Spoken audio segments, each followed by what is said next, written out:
First, hello, I'm John Bachman. ISIS may be burning more people alive and harvesting organs from bodies. That is according to new reports out of Iraq today. A local police official says ISIS has burned 45 people to death. It happened in a city near an airbase about 100 miles from Baghdad, where U.S. Marines are currently stationed. Meanwhile, the UN envoy to Iraq says there are allegations that ISIS may be selling organs harvested from victims to finance its operations.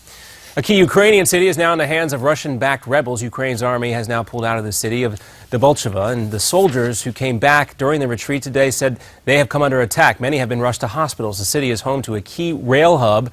It's been the epicenter of fierce fighting for weeks that extended this weekend, even though there was that ceasefire supposedly in place. Meanwhile, in Rome today, prayers for peace in Ukraine from Pope Francis. Also, during Ash Wednesday services today, the Pope prayed for those 21 Coptic Christians murdered by ISIS in Libya. Now it's now time for the defense to make its case in the trial of the man accused of killing American sniper Chris Kyle.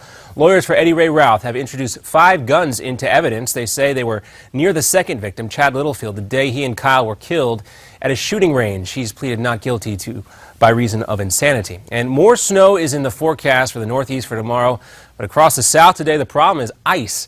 Driving has been a slippery slope. Even walking has proved to be treacherous, as you can see, for people who should know better. Truckers in Tennessee say the roads are especially bad. You get into the Tennessee line, it's from there all the way down. It's just, you know, if you ain't got to drive in it, you don't need to be out here. Amen. Well, the ice has also been knocking down trees and taking power lines along with them. About 250,000 homes and businesses have now lost power, most of them in the state of Georgia. Some of the tankers from that oil train that derailed this week in West Virginia are still burning at this hour. Hundreds of families who live near the scene of the accident in Mount Carbon are still out of their homes. A nearby water treatment plant has been shut down because the oil has been leaking into the river there. Fire crews say they have no choice but to actually let these tankers burn themselves out.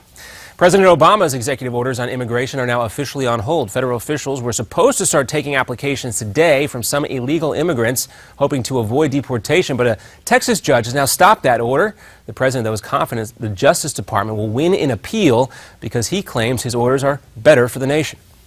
Which will help us make our borders safer, will help us go after criminals and those that we don't want in this country, will help people get on the right side of the law. Well, the president says this is not the first time a lower court has blocked something that has eventually been proven legal. And Dr. Seuss is back after more than 20 years. Theodore Gissel died, but a new book is still coming out. A recently discovered manuscript called What Pet Should I Get will be published in July, and Random House says at least 2 more books based on materials found will be published as well. Another Newsmax Now update coming up for you in 30 minutes.